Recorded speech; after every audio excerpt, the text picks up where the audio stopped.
Welcome you to today's video class. I am Sheikh Ejaz Ahmed, working as senior lecturer in mechanical engineering at Government Polytechnic, Nandipet. Today's topic is case hardening heat treatment. This topic is from the subject Engineering Materials of third semester C18 curriculum. Case hardening is one of the heat treatment process to improve or to modify the hardness of the upper surface of a metal component. Before we could learn about case hardening, let us first understand what is heat treatment.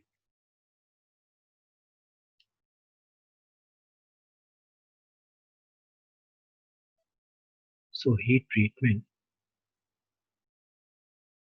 is nothing but heating and cooling, generally to modify the mechanical properties and to relieve the internal stresses caused due to cold working on the component.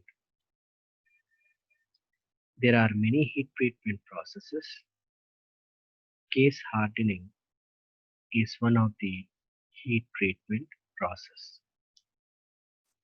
So now let us understand what are the stages or say steps involved in general in heat treatment process.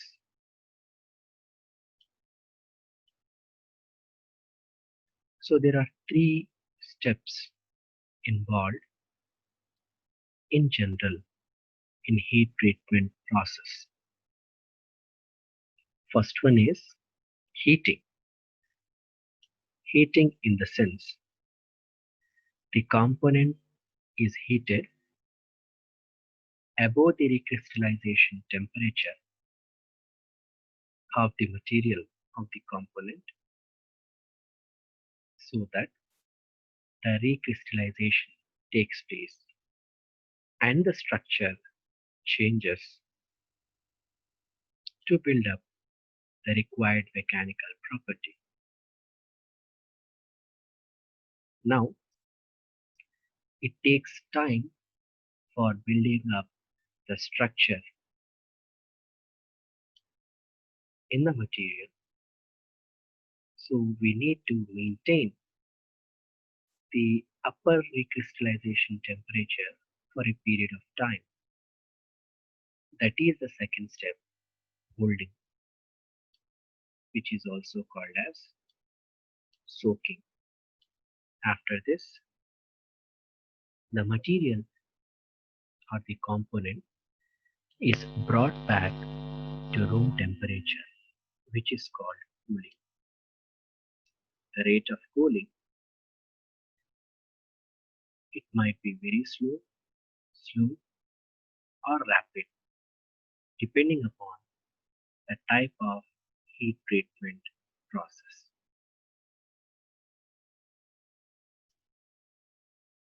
Next, when we talk about different types of heat treatment processes, basically there are 5 heat treatment processes: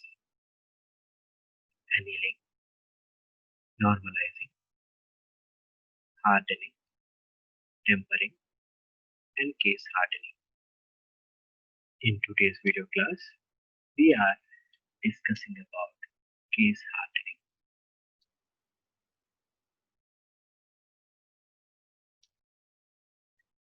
So case hardening, also known as surface hardening, is the process of hardening the surface of a metal object while allowing the metal deeper underneath to remain soft, thus forming a thin layer of harder metal called case at the surface. For iron or steel with low carbon content, which has poor hardenability, the case hardening process involves infusing additional carbon or nitrogen into the surface layer. Case hardening is usually done after the part has been formed into its final shape, but can also be done to increase the hardening element content of bars to be used in a pattern welding or such kind of similar processes. The term phase hardening is also used to describe this technique. Hardening is desirable for metal components that are subjected to sliding contact with hard or abrasive materials, as a hardened metal is more resistant to surface wear. However, because hardened metal is usually more brittle than softer metal,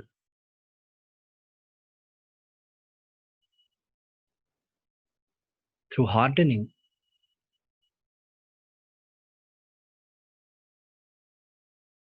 it is possible to bring the hardness quality. In such circumstances, case hardening can produce a component that will not fracture, but also provides an adequate wear resistance on the hardened surface. Case hardening involves packing the low carbon iron within a substance high in carbon, then heating this pack to encourage carbon migration into the surface of the iron. The resulting product combines much of the toughness of a low carbon steel core with the hardness and wear resistance of the outer high carbon steel. So when we summarize why we need case hardening, we can say that there are several reasons to case harden a material rather than attempt to harden an entire metal object. One reason is efficiency. Less energy and less time are required to heat the outermost surface of a metal as opposed to its entire cross section. These efficiencies can result in huge cost savings in large-scale manufacturing operations. Another reason why case hardening is widely used is because of its performance. It can be advantageous to have a metal with a hard outside shell and a more ductile interior.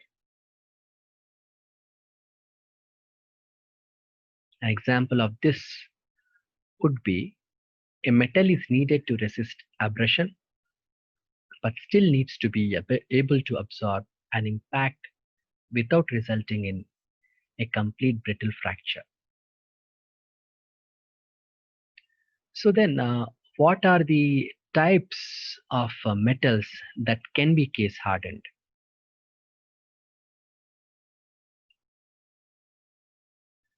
So metals that can be case hardened are generally limited to ferrous materials. Although there are special cases such as the nitriding of some titanium or aluminum alloys. The ferrous metals commonly used for case hardening purpose are low carbon steel, high carbon steel, cast iron, high strength low alloy steel, tool steel, and stainless steel. And also let us see what are the different components which are case hardened. The components are gears, fasteners, camshafts, rods, and pins. So when we talk about the different types of case hardening methods,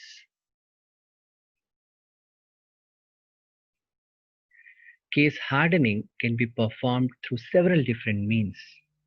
One of the most popular methods are higher carbon steels or other heat treatmentable metals is through heating and quenching. Heating and quenching involves using some sort of heat source such as flame or induction coil. So if we use an oxy-fuel flame, we say this hardening method as flame hardening. And if we use the induction coil using electrical energy for heat treatment or case hardening, it is called induction hardening.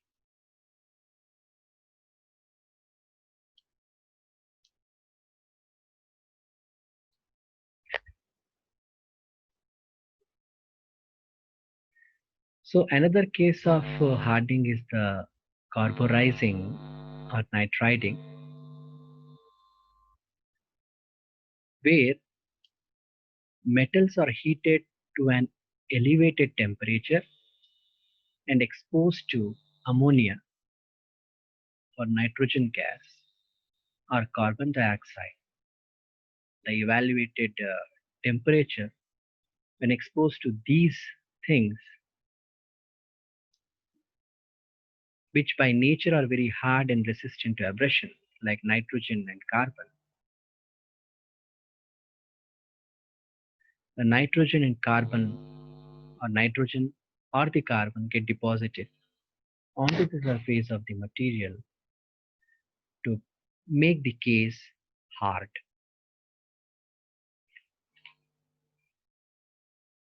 So when we talk about the different types of case hardening methods, we say flame hardening, induction hardening,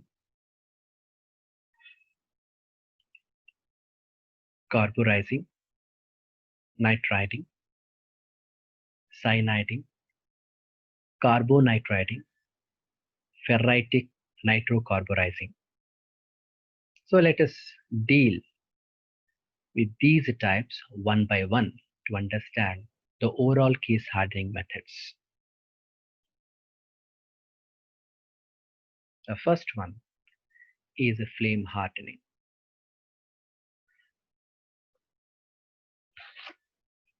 Flame hardening uses oxy-fuel burners to heat the workpiece via conduction. Both procedures, say flame hardening or induction hardening, use quenching after heating, often followed by tempering and stress relieving. When we talk about the flame hardening working principle, the component is heated with the means of oxy-fuel burner's flame. Then quenching jet follows burners to quench rate being controlled by the distance from the jets to the burners and the volume of quenchant. Next, tempering and stress relieving follows.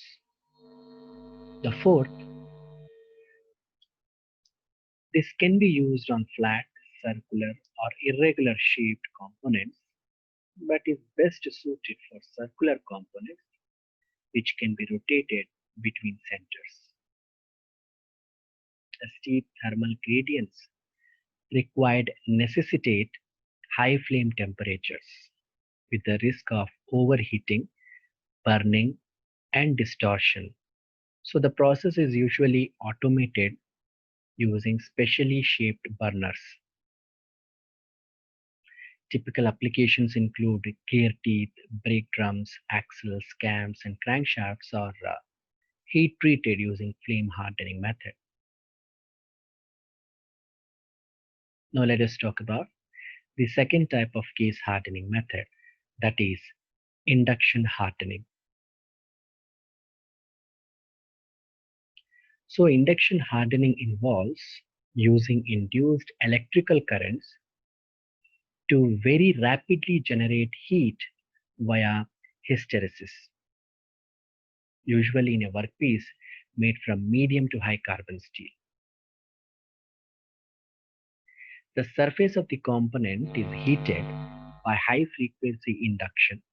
The frequency and power requirements depending on size and geometry of component and the depth of hardening required. There are basically three main types of induction machines.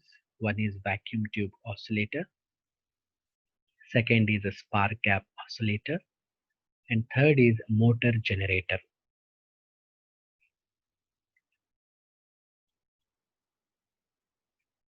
Heat up times can be controlled to within plus or minus 0.1 second and should be less than 20 seconds to prevent distortion and to avoid post-treatment machining or grinding.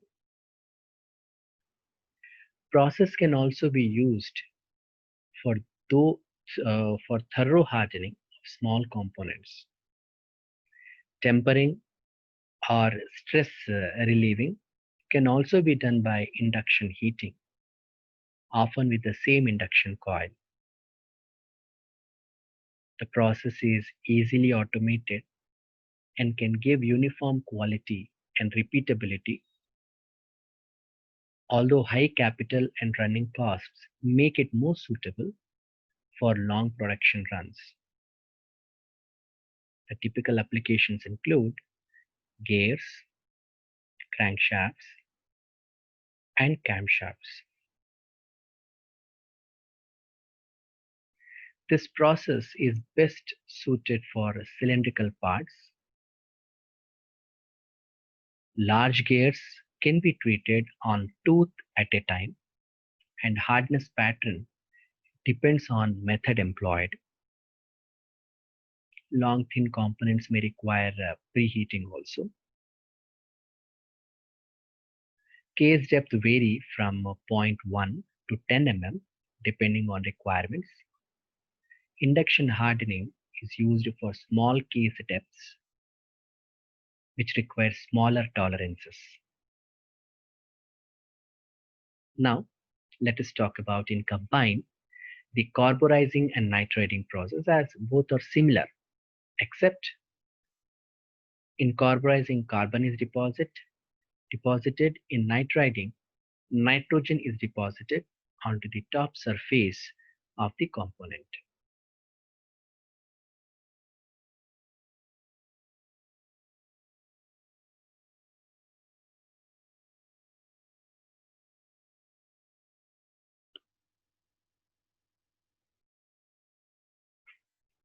So surface of the workpiece is saturated with either carbon atoms, which is called carburizing, or nitrogen atoms, which is called nitriding. Carburizing, carried out at high temperatures, involves bombarding the surface to be coated with the plasma of carbon.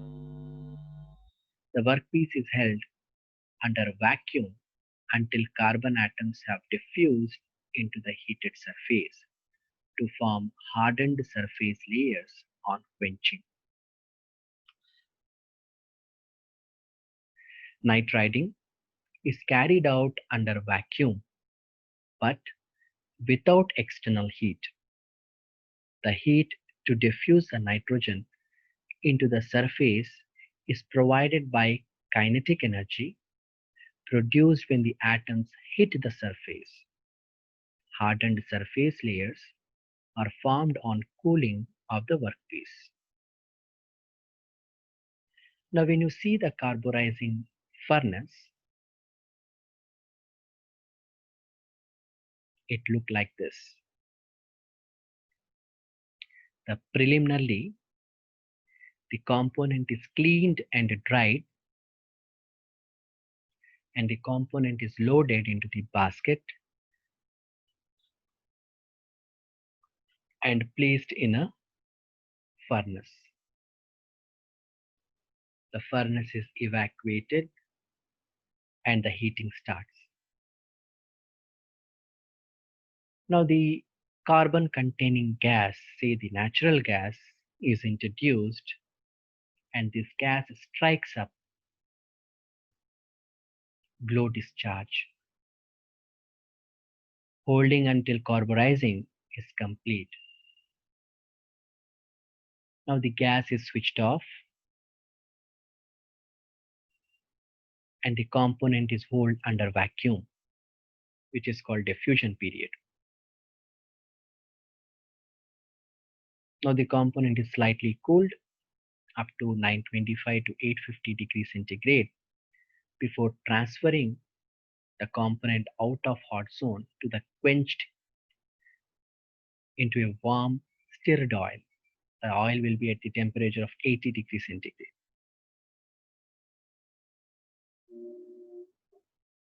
So this carburizing is carried out in a batch type vacuum furnace with integral quenching tank containing oil, 360-degree radiant heating from graphite elements. The pressure operated here is up to 1.5 megapascal. The work is held at a negative potential of 400 to 800 volume with respect to the chamber. Operating temperatures up to 1050 degrees centigrade, but usually below 950 degrees centigrade. Carbon source is hydrocarbon gas like methane or propane, that is a natural gas, often diluted with nitrogen, hydrogen and argon, which is blended into the vacuum chamber at a few liters per minute. Very little exhaust gas results, hence no risk of pollution here. Surface of component is cleaned by sputtering and hydrogen reduction of any oxides. Sooting, which occurs in low pressure gas carburizing, is eliminated since carbon is only present in the thin discharge layer which surrounds the workpiece. Capacity depends on furnace size but is limited to 400 kg. High capital cost of equipment, so process is only suitable for long production runs or short runs of specialized components. Whole process is capable of automatic control and good repeatability. Now let us look onto the working principle of nitriding case hardening process.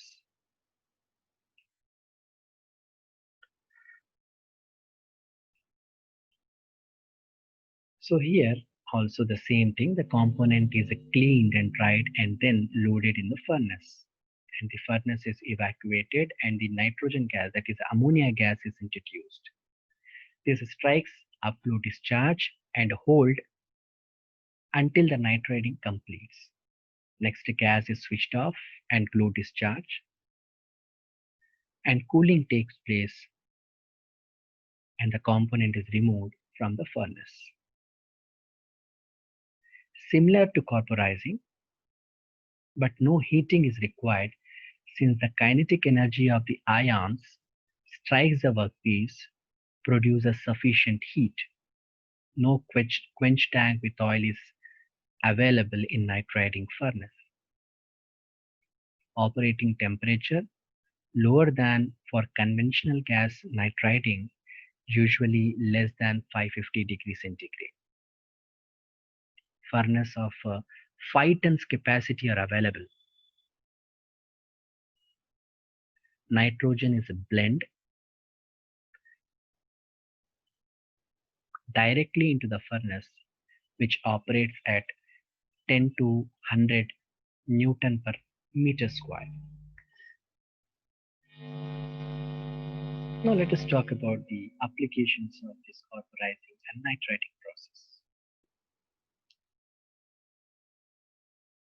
When we talk about the applications of these two case hardening processes, both processes produce little distortion of components and hence minimize the need for post-treatment machining or grinding. Due to the lower temperature employed, plasma nitriding gives the least amounts of distortion and is most suitable for tools, dies, and precision parts. Selected areas can be hardened by using topping off with copper plating. As for ordinary carburizing and nitrating processes, both processes can give thin uniform layers over the whole surface of complex shaped components, even small blind holes. Component size limited by chamber size. Components 3 meter long and 2 meter in diameter can be plasma carburized in the furnace. Case depth vary from 0.2 to 2 mm with good tolerances. Now have a look onto carbonitriding case hardening process.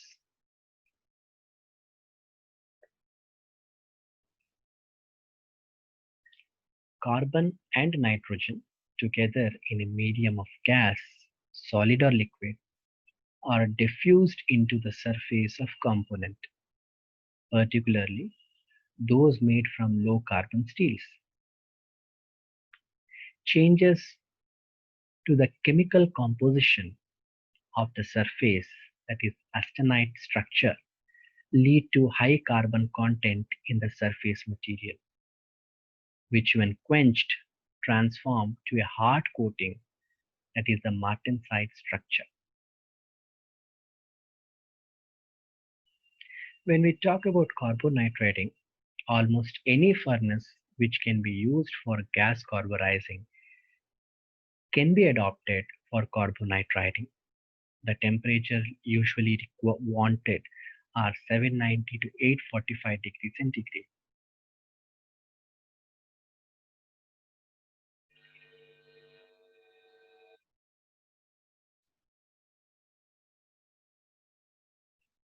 Atmosphere consists of a neutral carrier gas similar to gas carburization,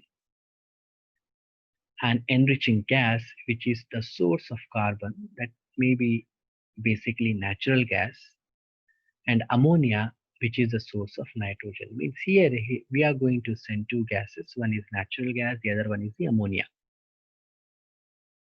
So the times depend on material or the component. So gas composition temperature, case depth, but can be as low as 1 hour due to small case depths.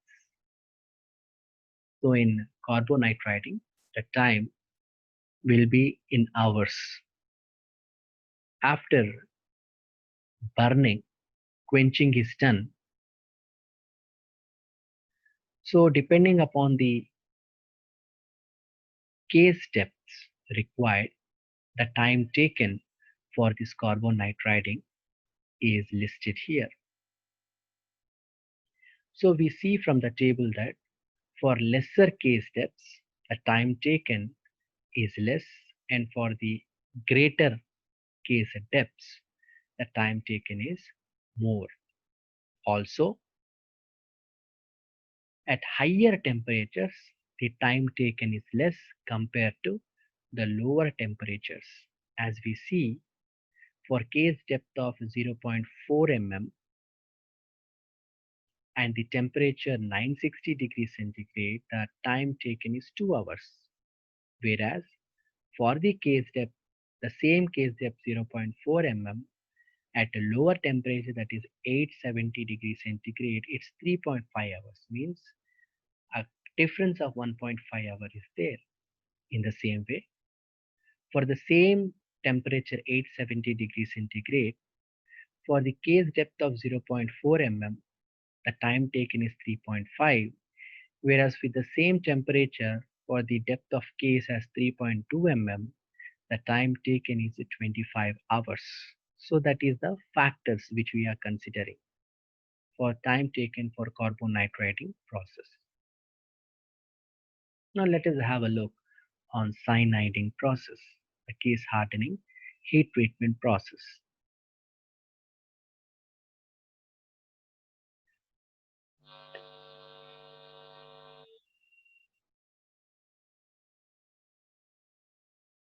So cyaniding is a case hardening process that is fast and efficient. It is mainly used on low carbon steels. The part is heated to 871 to 954 degrees centigrade in a bath of sodium cyanide and then is quenched and rinsed in water or oil to remove any residual cyanide. So you can see the chemical reactions that takes place. The sodium cyanide NaCN when react with oxygen gives rise to sodium cyanide oxide, and again when this sodium cyanide oxide reacts with oxygen, it gives a sodium carbonate, carbon monoxide, and nitrogen gas. So this carbon monoxide again splits into carbon dioxide and carbon. The residual carbon obtained during this reaction gets deposited onto the surface of the component to make the surface of the component hard. This process produces a thin, hard shell between 0.25 to 0.75 mm that is harder than the one produced by carburizing and can be completed in 20 to 30 minutes compared to several hours with the other case hardening processes. It is typically used on small parts such as bolts, nuts, screws, and small gears. The major drawback of cyaniding case hardening heat treatment process is that cyanide salts are poisonous, so they cannot be used as like they need a lot of restricted use with license, etc. Now let us see the last type of heat treatment, that is a case hardening method, that is ferritic nitrocarburizing case hardening heat treatment process.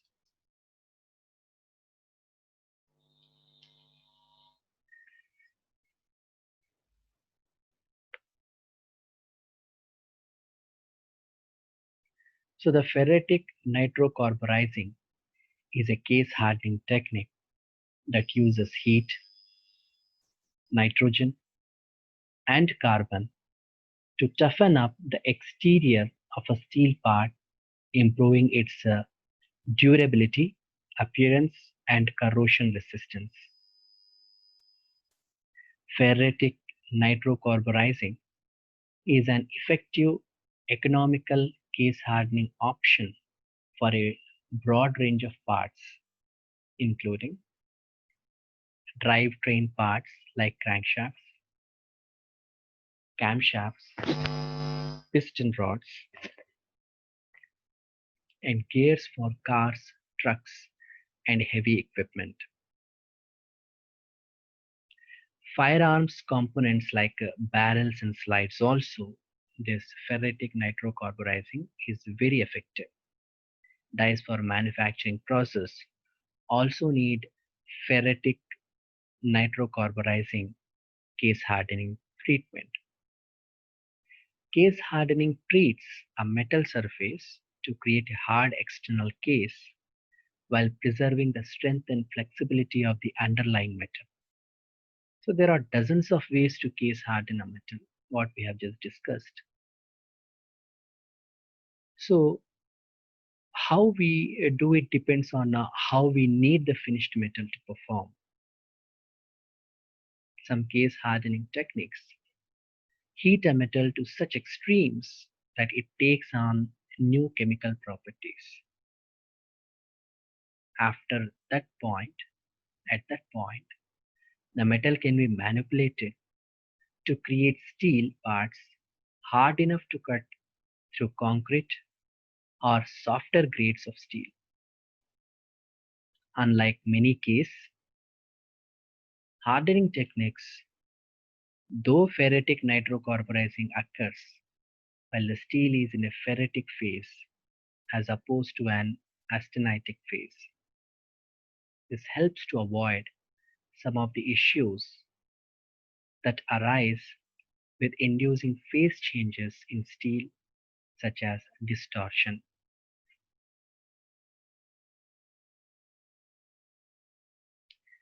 Ferritic nitrocarburizing is a good option for improving the appearance of a part, increasing its resistance to scratching and adding a layer of corrosion resistance. It's often used in many bearing, cast, forge, and tooling applications. Ferritic nitrocarburizing works like this. A furnace heats a steel part to a precise temperature that will allow a surface layer to become diffused with nitrogen and carbon atoms. The exact temperature depends on how the part will be used, but it's typically between the relatively low temperatures of 950 degree Fahrenheit to 1100 degree Fahrenheit. These temperatures are low enough to prevent problems often associated with higher temperatures, such as distortion, while still allowing carbon and nitrogen to dissolve through the surface of the steel. The furnace uses computerized controls to apply precious amounts of nitrogen and carbon at an exact temperature. Ferritic nitrocarburizing has become much more popular in recent years because computerized controls can ensure the exacting precision needed to treat specific parts in highly specific ways. The next step in the ferritic nitrocarburizing process is quenching, cooling the part to lock the iron, nitrogen, and carbon atoms at the surface into place.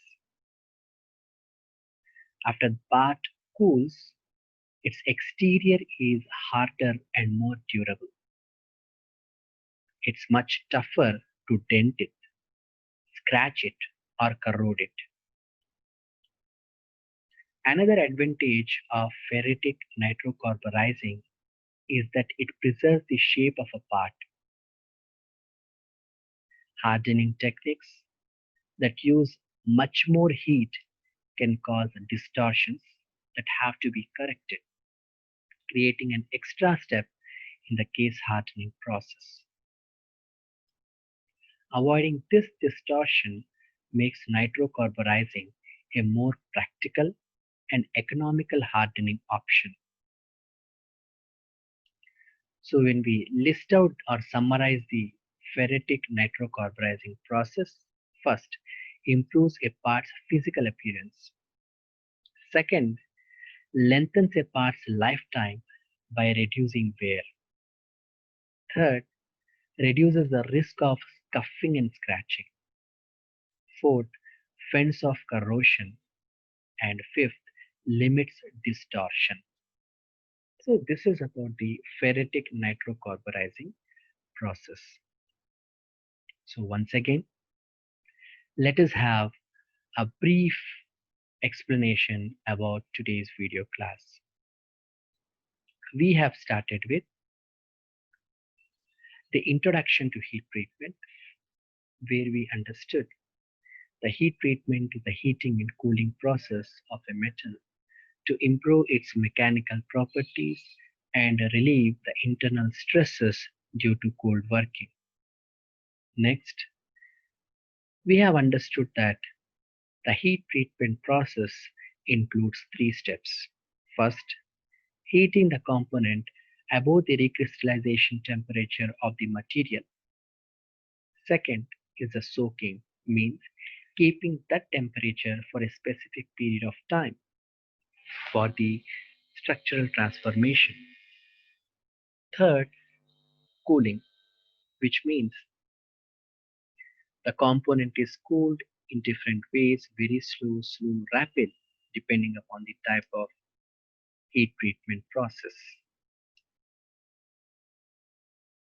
There are basically 5 types of heat treatment processes in which in today's video class we have discussed about case hardening. So case hardening involves packing the low carbon iron within a substance of high in carbon, then heating this pack to encourage carbon migration into the surface of the iron. The resulting product combines much of the toughness of a low carbon steel core with the hardness and wear resistance of the outer high carbon steel. So why this case hardening is required? So there are several reasons to case harden a material rather than attempt to harden an entire metal object. One reason is efficiency. Less energy and less time are required to heat the outermost surface of a metal as opposed to its entire cross section. These efficiencies can result in huge cost savings in large-scale manufacturing operations. Another reason why case hardening is widely used is because of performance. It can be advantageous to have a metal with a hard outside shell and a more ductile interior. An example of this would be when a metal is needed to resist abrasion but still needs to be able to absorb an impact without resulting in a complete brittle fracture. So, low carbon steel, high carbon steel, cast iron, high strength, low alloy steel, tool steel, stainless steel, all these steels need case hardening. When we talk about different mechanical components which need case hardening, are the components which mesh together generally, like gears, fasteners, camshafts, rods, and pins.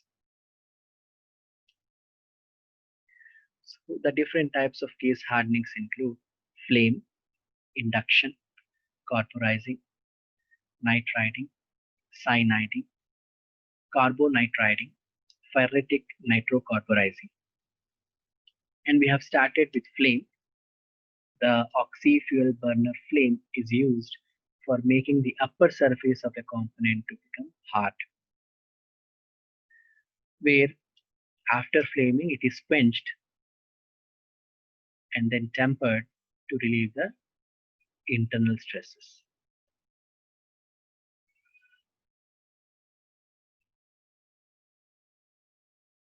Next is the induction hardening, where electrical current is used with the help of induction coil to generate heat, usually in a workpiece made from medium to high carbon steel. When we talk about the applications of induction hardening, so the process or both say induction or flame hardening are best for cylindrical parts such as crankshafts, gears, axles, and brake drums. Large gears can be treated on one tooth at a time, and hardness pattern depends on the method employed. Long thin components may require preheating. Flame hardening can be done on small selection areas. Case depth vary from 0.1 to 10 mm depending on requirement. Induction hardening is used for small case depths which require smaller tolerances. Carburizing and nitriding case hardening methods both uh, having a similar working principle. The surface of the workpiece is saturated either with carbon or nitrogen atoms. Carburizing carried out at high temperatures involves bombarding the surface to be coated with the plasma. The workpiece is held under vacuum until carbon atoms have diffused into the heated surface to form hardened surface layers on quenching. Nitriding is carried out under vacuum but without external heat. The heat to diffuse the nitrogen into the surface is provided by kinetic energy produced when the atoms hit the surface. Hardened surface layers are formed on cooling of the workpiece. So this was the carburizing furnace where the material is kept, vacuumed and heated using natural gas. And this is the working principle of nitriding furnace where the equipment which is in pink color, the workpiece is heated using ammonia gas. When we talk about the applications of carburizing and nitriding, both processes produce a little distortion of components and hence minimize the need for post-treatment machining or grinding. Due to the lower temperatures employed, plasma nitriding gives the least amounts of distortion and is more suitable for tools, ties, and precision parts. Selected areas can be hardened by using stopping off with copper plating as for ordinary carburizing and nitriding processes. Both processes can give thin uniform layers over the whole surface of complex shaped components, even small blind holes. So component size limited by chamber size. Components 3 meter long by 2 meter in diameter can be plasma carburized. Case depth vary from 0.2 to 2 mm with good tolerances. And next is a carbon nitriding. This carbon nitrogen together in a medium of gas, solid or liquid are diffused into the surface of component, particularly those made from low carbon steels. Changes to the chemical composition of the surface, that is austenite structure, lead to high carbon content in the surface material, which when quenched transforms to a hard coating, which is a martensite structure. This was about the table showing the relation between the depth, the temperature, and time required for carbon nitriding. Next, we have discussed about cyaniding process. It's a case hardening process that is fast and efficient. It's a temperature 87 to 954 degrees centigrade in a bath of sodium cyanide, and then is quenched and rinsed in water or oil to remove any residual cyanides with the chemical reactions that takes place. The last one is a ferritic nitrocarburizing. It's a case hardening technique that uses heat, nitrogen, and carbon to toughen up the exterior of a steel part, improving its durability, appearance, and corrosion resistance. So ferritic nitrocarburizing is an effective economical case hardening option for a broad range of parts like crankshafts, camshafts, piston rod, and gears for cars, trucks, and heavy equipment. Firearms components are also heat treated by ferritic nitrocarburizing. Also, dies are heat treated using ferritic nitrocarburizing. So this is all about today's video class. Have a nice day. Thank you.